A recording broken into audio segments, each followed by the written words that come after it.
In 2012, I transitioned from a federal prison to a halfway house in San Francisco.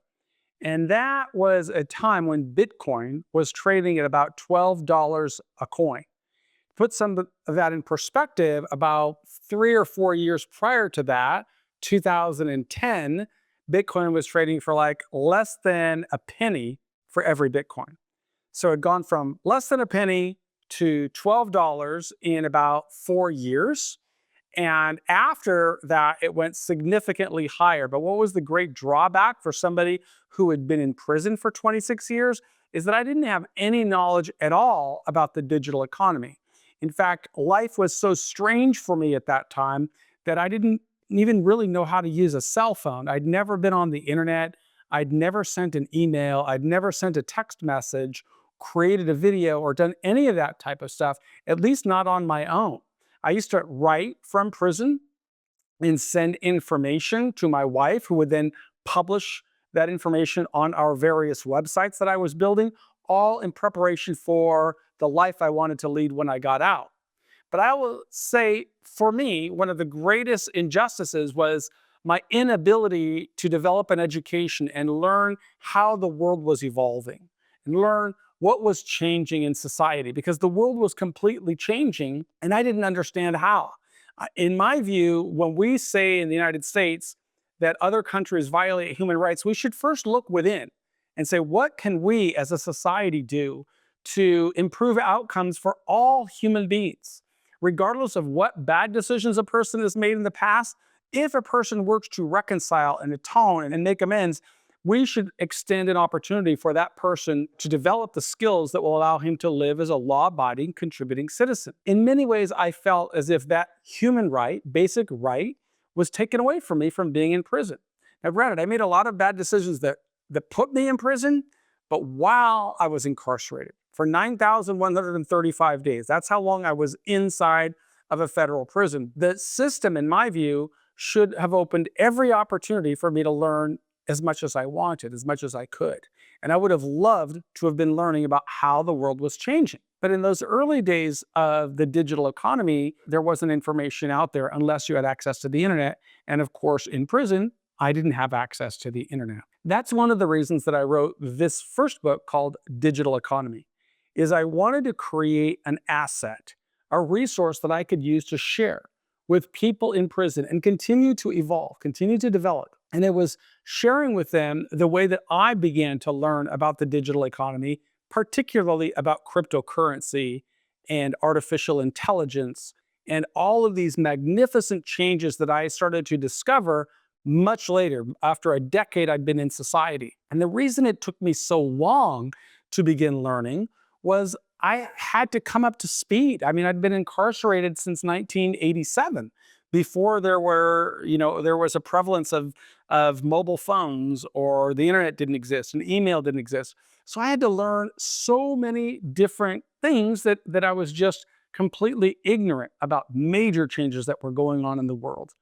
And I knew that in the United States, we incarcerate more than 1 million people, and many of those people are being separated from developing the skills, separated from opportunities to be able to develop the skills they will need to live as functioning citizens. So in the digital economy, the first book, I wanted to really describe cryptocurrency, because that's a very big one. That is something that is really happening in real time. I mean, when I began writing the book, I will tell you where we were. We were in January or so, maybe it was February of 2024.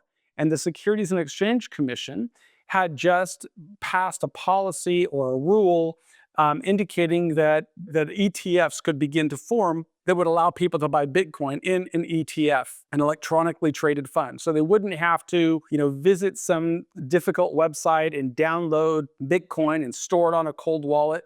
They could just go to a stock ticker and buy BTC if they wanted to buy it from Grayscale, or whatever the BlackRock system was, or whatever ARC21. I didn't understand that when I got out of prison. I didn't understand anything. I didn't understand the origins of cryptocurrency or how it would change the world.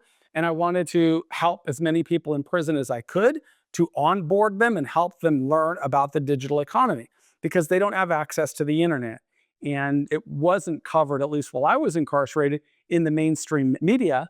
I just didn't have an opportunity to learn, and I believe that ended up costing me a tremendous amount of money. Because if you could have bought Bitcoin for $12 in 2012, and today, even with the massive volatility, it's still trading today north of 75, close to $80,000 a coin. And I'm filming this in the spring of 2025 when we're having a lot of volatility.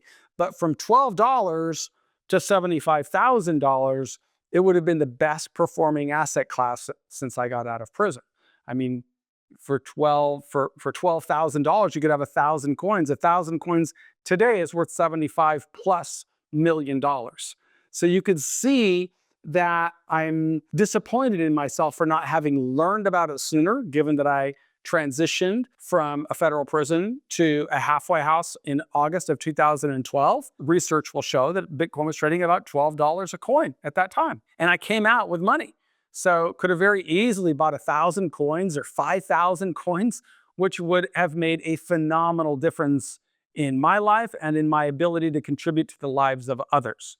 So The Digital Economy is a book for people who are in prison that might want to get an introduction into cryptocurrency. It describes the origins of Bitcoin. The white paper discusses blockchain and discusses hot wallets and cold storage and exchanges. And then it also goes into what are called alternative coins or altcoins that will help people just understand the evolving movement of the digital economy. And I'm going to continue writing about that. If you look at our blogs and you want to download some of the blogs, you will see that I will be continuing to write about the digital economy. And the reason I want people in prison to learn as much as they can about any subject that they want to learn is because I want them to emerge from prison with their dignity intact and with opportunities to prosper.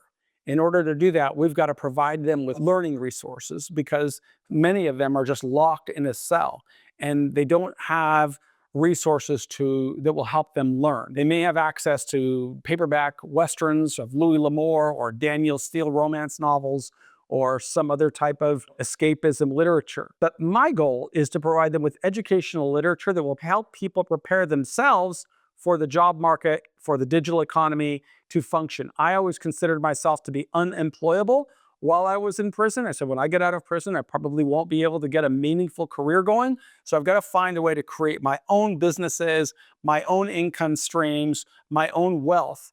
And it's not going to happen by accident. I have to learn. But the sooner a person could start learning, the better off they are going to be. And that's one of the reasons that we wrote The Digital Economy. I hope people in prison find value in it. If you've got a loved one going into prison, I encourage you to send them The Digital Economy. It is a self-directed workbook. Every chapter concludes with a couple of self-directed questions to get them thinking. Are you developing the vocabulary? Are you developing the basic wisdom or knowledge that you need to start, unraveling a thread and go to learn more? I didn't even know where to start because I didn't even know what cryptocurrency was. In The Digital Economy, people who work through the self-directed workbook will at least develop a basic understanding, and that will help them build value on the other side of the journey. I am Michael Santos, the founder of Prison Professors, and I believe in you.